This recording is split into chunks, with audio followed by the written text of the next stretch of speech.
नमस्ते बच्चों। आज मैं आपको फ्री फॉल प्रॉब्लम्स पे सवाल कराने जा रहे हैं। पहले की वीडियो में भी आपने काइनेमेटिक्स से सवाल किए होंगे। आज फिर आपको मैंने फ्री फॉल बॉल का एक हॉट क्वेश्चन लेके आया हूँ जो विभिन्न कॉम्पिटिटिव एग्जामिनेशन में पूछे जा चुके हैं। अब बहुत कंसेप्चुअल क्वेश्चन है, बहुत सिंपल सा चीज़ है, लेकिन फिर भी इससे बच्चे कभी कभी कंफ्यूज कर जाते हैं कि हमको क्या करना है क्या नहीं करना है। तो ऐसे बच्चे जो अभी तक मेरे चैनल को सब्सक्राइब न किए हों, सब्सक्राइब कर लेंगे। अगर मेरा वीडियो अच्छा लगे तो लाइक करना ना भूलेंगे और अपना कमेंट बॉक्स में अवश्य लिखेंगे। तो आइए देखते हैं कि प्रॉब्लम क्या है। प्रॉब्लम है कि a ball is dropped from a some height, then find the ratio of distance covered in equal interval of time. Second है कि the ratio of time taken in cover equal consecutive distances. तो यह हमने example लिया है। उम्मीद है कि अगर इस सवाल को आपने अच्छे से समझ लिया तो फ्री फॉल का कोई भी ऐसा क्वेश्चन नहीं होगा जिसके बारे में आपको क्लियर कंसेप्ट नहीं होगा। कभी कभी इसी में पूछा जाता है कि ये ball is dropped from the certain height after a regular interval of time. First ball drop, second ball drop, third ball drop, इसी तरह बॉल लगातार गिराए जा रहे हैं। तो कभी पूछा जाता है कि यदि 8वां बॉल अगर ड्रॉप किया जा रहा है तो उस समय 6ठा बॉल का क्या पोजीशन होगा, 7वां बॉल का क्या पोजीशन होगा। तो बच्चों इस तरह के सवाल हम एक वीडियो में आपको बताने का कोशिश कर रहे हैं। तो आइए देखते हैं कि क्या प्रॉब्लम क्या होता है। अगर किसी हाइट से ऑब्जेक्ट को हम किसी बॉल को गिराते हैं तो जहाँ शब्द ड्रॉप्ड लिखा रहे, तो बच्चों देखिए क्लियर कंसेप्ट आपको समझना चाहिए कि अगर किसी हाइट से ऑब्जेक्ट को अगर थ्रो करते हैं, बिकते हैं, फेंकते हैं, तो अगर हॉरिजेंटली फेंकते हैं तो यह प्रोजेक्टाइल मोशन का केस हो जाता है। One dimensional motion, linear motion में 3 ही पॉसिबिलिटीज होगा। चाहे तो बॉल को ड्रॉप किया जाएगा, इसका अर्थ होता है इनिशियल वेलोसिटी 0, अर्थात ऐसी केस में यह ऑब्जेक्ट रेस्ट से स्टार्ट होकर नीचे की ओर लीनियर मोशन करेगा, ग्राउंड तक जाएगा। यह मोशन एक्सेलरेटेड मोशन होता है क्योंकि यहाँ पर एक्सेलरेशन ड्यू टू ग्रेविटी काम कर रहा है। एक्सेलरेशन ड्यू टू ग्रेविटी नीचे की ओर लगता है। तो यहाँ से यह प्रॉब्लम है start from the rest accelerated motion along, सीधे नीचे की ओर। दूसरा केस हो सकता है, इसमें दूसरा केस बन सकता है कि नई ऑब्जेक्ट को किसी हाइट से, सपोज किया कि यह हाइट h है और इस हाइट से किसी वेलोसिटी से नीचे की ओर फेंका गया। यहाँ पर u0 नहीं है लेकिन यह नीचे की ओर है। और आप इसमें कंसेप्ट अगर बना लें कि हम जहाँ से, जिस पॉइंट से अगर ड्रॉप कर रहे हैं उसको ओरिजिन चुन लें, ओरिजिन मान लें, तो वहाँ से नीचे वाले सभी वैल्यू को हम लोग नेगेटिव लेंगे और ऊपर से सारी चीज़ों को पॉजिटिव लेंगे। तीसरा केस हो सकता है, तीसरा हो सकता है कि नहीं, किसी ऑब्जेक्ट को हाइट से ऊपर भी तो फेंका जा सकता है। अगर यहाँ पर u0 नहीं है लेकिन यह ऊपर की ओर है, यह पॉजिटिव है, तो फ्री फॉल में यही 3 कंडीशन से सवाल पूछे जा सकते हैं। इसके अलावे, इसमें तीसरा के अलावे कोई चौथा चांस नहीं है about the initial velocity. Initial velocity चाहे 0 होगा या नीचे की ओर कोई होगा नॉन जीरो होगा या ऊपर की ओर नॉन जीरो होगा। यही ना 3 कंडीशन हो सकता है। अब दिए गए सवाल में ड्रॉप्ड है, अर्थात यह पहले केस का प्रॉब्लम है। It is example of the first case in which A object is dropped from the certain height, suppose it is h। अब कह रहा है कि हमको निकालना है the ratio of distance covered in equal interval of time. तो suppose यहां पर हम लोग कर सकते हैं कि मान लिया जाए कि किसी हाइट से equal interval of time t time पर बॉल गिराई जा रही है। तो यह हमारा ओरिजिन है। सपोज किया कि यह पहला बॉल है, first ball, it is second ball b, suppose it is third c। तो o से a तक मान लिया कि किसी ऑब्जेक्ट को चलने में t टाइम लगता हो, पुनः a से b तक हमारा भी समय यह t ही समय है, क्योंकि दिया हुआ कहा गया है कि इक्वल इंटरवल ऑफ टाइम होना चाहिए। उसी तरह अगेन b से c तक जाने में लगेगा टाइम t। तो हियर OA जो है यह हाइट t समय में तय की गई है, उसी तरह A से B भी t समय में तय की गई है और B से C भी, यह भी t समय में तय की गई है। अब हमको निकालना है कि O से A का हाइट क्या है या डेप्थ क्या है, उसी तरह A से B की दूरी क्या है, B से C की दूरी क्या है। तो मान लिया जाए कि O से A की दूरी h1 है, suppose it is this value. तो यहाँ पर हम लोग h1 बराबर क्या लिख सकते थे, h1 बराबर जनरल फार्मूला है कि h equal to ut plus half gt square.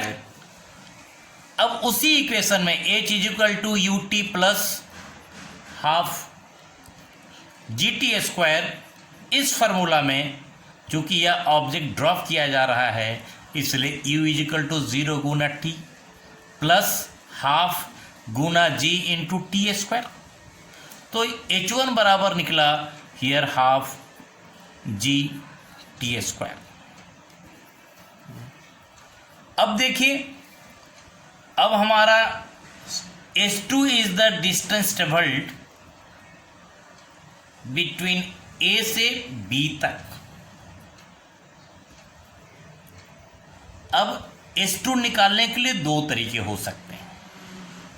एक तरीका हो सकता है कि हम 0 से B तक पहले टोटल डिस्टेंस निकालें और उसमें से 0 1 हटा दें। फिर से समझिए इसको। पहला तरीका हो सकता है कि 0 से B तक जाने में कितना टाइम लगा, t प्लस टी 2t, और इस 2t समय में जो डिस्टेंस ट्रेवल हुआ उसमें से t टाइम में से डिस्टेंस ट्रेवल घटा दें तो हमारा A से B तक में जो डिस्टेंस है यह निकल जाएगा।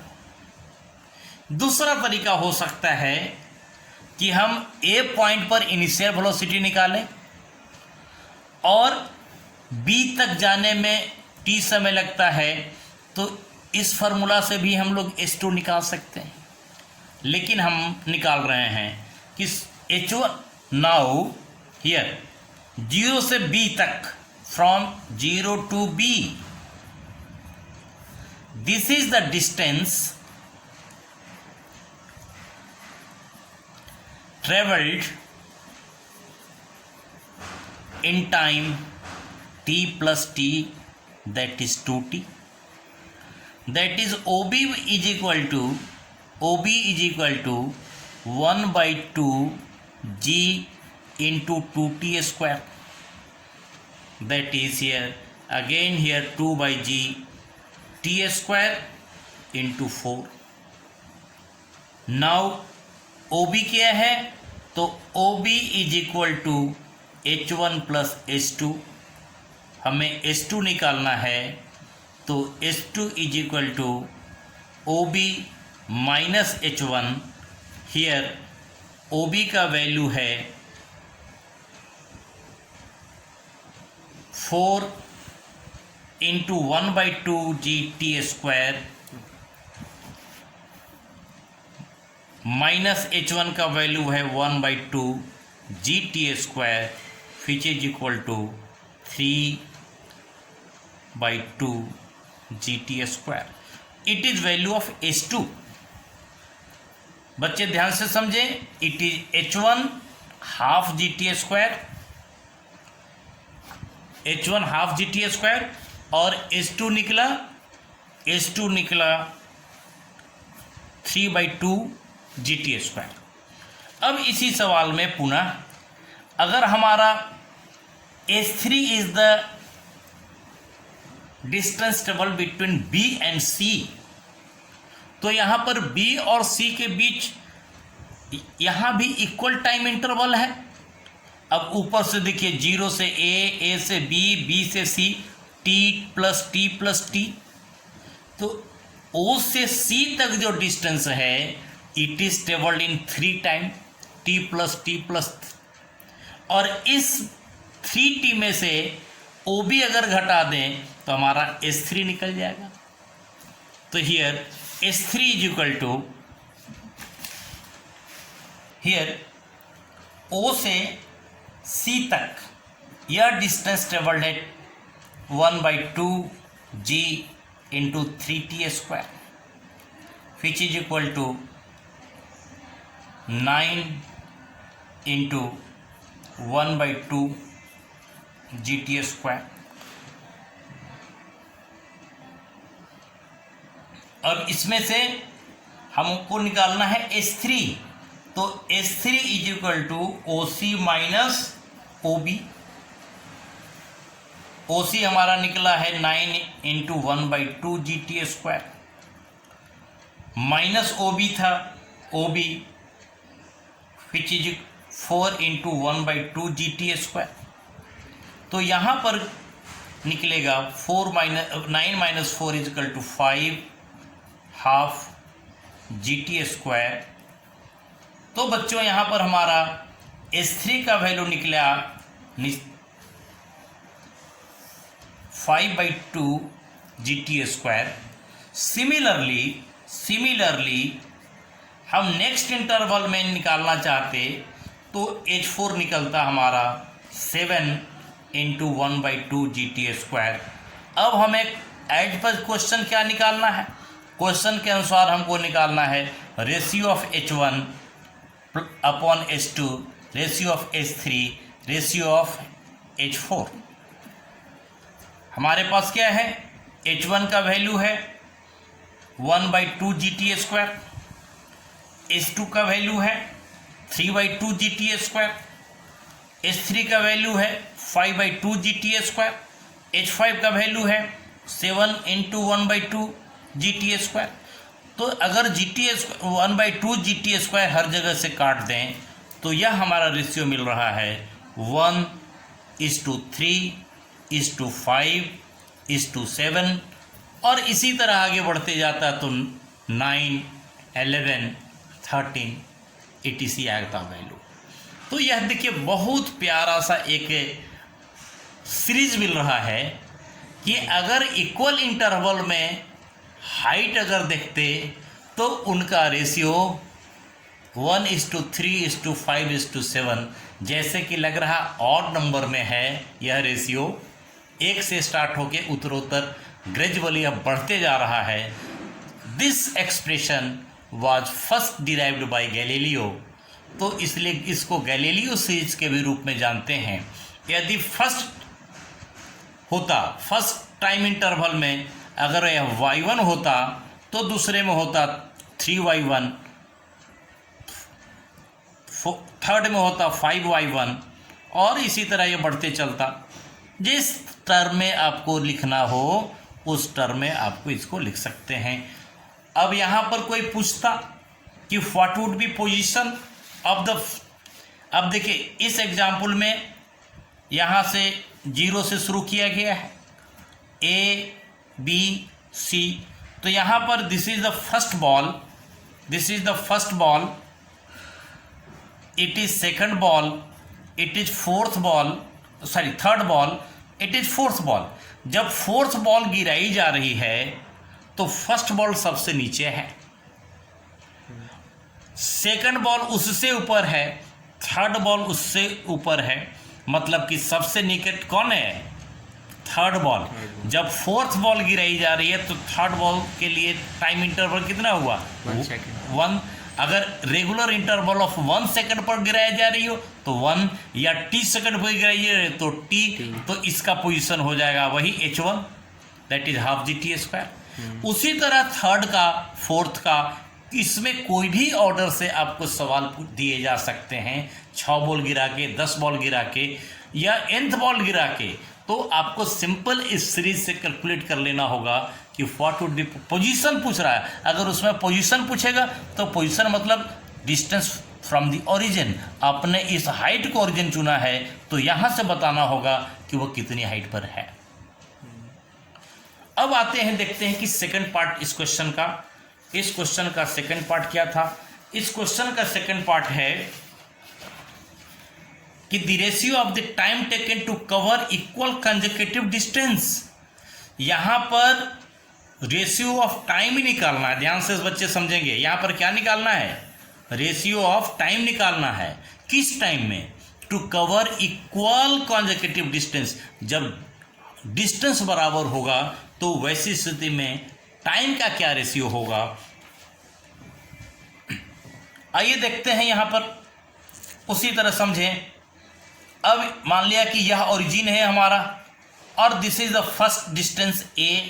यहां पर डिस्टेंस बराबर है B, C, D। सपोज किया कि O से A तक की बीच की दूरी D है, उसी तरह A से B तक भी दूरी D होगा, क्योंकि यहां पर इक्वल डिस्टेंस बता रहा है। B से C तक अगेन D और C से D तक अगेन D। अब मान लिया जाए लेट कि O से A तक जाने में इसका T1 समय लगता हो, A से B तक जाने में T2 समय लगता हो, B से C जाने में T3 समय लगता हो और C से D जाने में T4 समय लगता है। ऐसी स्थिति में फ्रॉम O टू A के लिए दैट इज D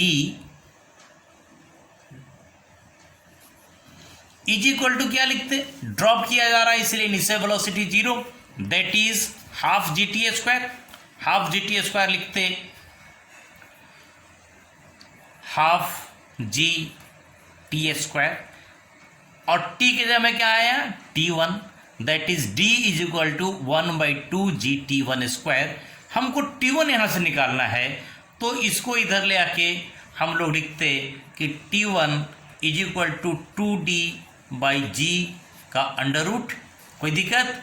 यहाँ पर डबल स्टेप में यहाँ 2 को इधर ले जाएंगे तो 2D और G को इधर ले जाएंगे तो डिवाइडेड हो जाएगा, और यहाँ पर T1² है तो T1 बराबर क्या बच?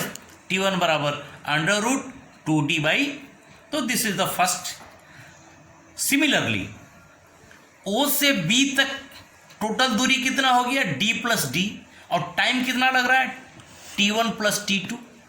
तो यहां पर O से B के लिए हमारे पास टोटल डिस्टेंस है D+D which is equal to 2D, that is 1/2G, और इसमें टाइम कितना लगा? T1 + T2, that is here T1 + T2 का whole square, that is T1 + T2 अगर यहां से भी निकालते तो 2 × 2 दैट इज 4D/G का अंडर रूट, उसी तरह जैसे पहले में निकाले थे।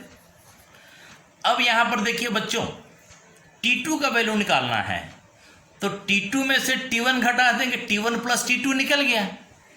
अब हमको T2 निकालना है, तो T2 में से क्या करेंगे? T1 घटा देंगे, तो T2 is equal to under root 4D/G minus T1, और T1 का वैल्यू रख दो under root 4D/G minus under root 2d by G, that is under root 2d by G. अगर कॉमन ले लेते तो हम लोग लिखते अंडर रूट 2, देखिए 4 है यहाँ पर तो 2 निकाल लिया तो 2 बच गया, और यहाँ पर टोटल निकाल लिया तो 1 बच गया, तो root 2 minus 1 it is second. Now यहाँ पर देखिए T2 कैसे निकला। T2 निकला कि under root 4d under root 4d by ji minus T1, under root 4d by ji minus T1 का वैल्यू ऊपर से रख दिया, अंडर रूट 2d बाई जी। तो यहाँ से अगर हम कॉमन ले लेते under root 2g by G common ले लेते, d है यहाँ पर, सॉरी इट इज d, तो 2d बाई जी कॉमन ले लेते तो यहाँ से क्या बचता रूट 2। देखिए 4 है तो इस 4 को अंडर रूट में 2 इंटू 2 ऐसे लिखते हैं, और रूट 2 कॉमन ले लेते तो क्या बचता रूट 2 बचता, और फिर यहाँ पर निकाल लिए तो यहाँ पर 1 बचता। अब इसी तरह हम लोग निकाल के देखते हैं O से C के बीच, OC तो OC क्या है भाई, OABC, तो OC क्या है, इसमें कितना डिस्टेंस हो गया D plus D that is 3D, OC equal to 3D, और यह कितना टाइम में ट्रेवल किया गया है तो T1 plus T2 plus T3। Similarly it may be written as 3D is equal to under root 1/2 into G T1 plus T2 plus T3 का whole square, that is here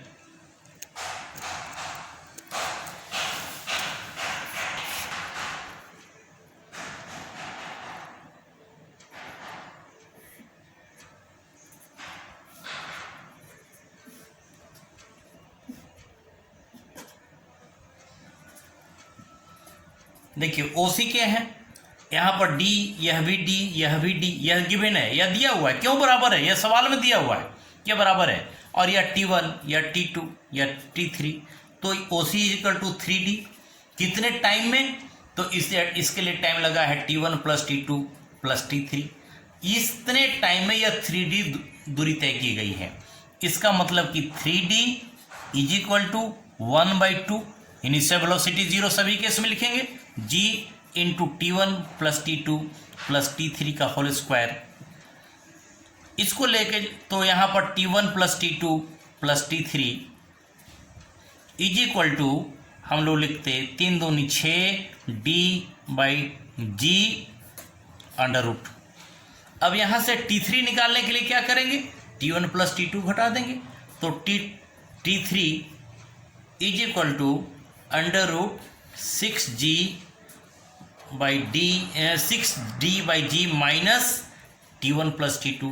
और पहले हम लोग T1 प्लस T2 का क्या value निकाले थे, हम लोग निकाल चुके हैं 6D by ji minus T1 plus T2 के जगह में निकाले हैं 4D बाई जी। तो इस तरह से अगर यहाँ पर हम लोग again 2D by G common निकालते तो यह वैल्यू मिलता √3 माइनस √2। तो यहाँ पर T1 का वैल्यू निकल गया, T1 का वैल्यू निकला हमारा ऐसे under root 2D by ji, T2 का वैल्यू निकला हमारा under root 2D by g into 2 minus 1, T3 का वैल्यू निकला under root 2G by g under root 3 minus √2। अगर इसी तरह सिमिलरली हम निकालते जाते तो T4 क्या मिलता, सिमिलरली हम लोग को T4 मिलता अंडर रूट 2D बाई जी। यहाँ पर देखिए एक इसको क्या हम लोग अंडर रूट 1 लिख सकते हैं, तो यहाँ तो ऐसे हो गया, तो यहाँ पर लिख सकते थे अंडर रूट 4 माइनस √3। अब इनका रेशियो अगर देखना है, what would be ratio of T1 plus T2, T1 is to T2 plus is to T3 is to T4, तो इनका रेशियो इज इक्वल टू हम लोग लिखते under root 2D/G is to root 2D/G √2 minus √1 is to under root 2D/G √3 minus √2, तो हमारा is to √4 लिखते तो √2D/G √4 minus √3। तो यहाँ पर सब में √2D/G कॉमन है, तो यहाँ से आता 1 इज टू √2 माइनस √1, यहाँ से आता √3 इज टू √2, यहाँ से आता √4 इज माइनस √3। तो इट इज रिक्वायर्ड रेशियो। तो यहाँ से देखिए बच्चों, फिर से इस पूरा प्रारंभ के सवाल में यह रेशियो आ रहा है, the ratio of the distance covered in equal time, यह आ रहा है 1:3:5:7:11 एंड सो ऑन। और यहाँ का रेशियो जो आ रहा है, यह रेशियो आ रहा है 1:√2 minus √1 is to √3 minus √2 is to √4 minus √3। तो वेरी इंटरेस्टिंग रियल रेशियो है। इस तरह का क्वेश्चन कभी कभी परीक्षा में जो है आपको डायरेक्ट मल्टीपल चॉइस क्वेश्चन में दिया गया है कि अगर इक्वल इंटरवल तो उसका रेशियो क्या होगा। तो अगर आप बच्चे इन क्वेश्चंस को ध्यान से समझे होंगे तो इस तरह के सवाल में आपको कहीं भी दिक्कत नहीं होगा, और उम्मीद है कि फ्री फॉल प्रॉब्लम से आपको सवाल करने में कोई कठिनाई नहीं होगा।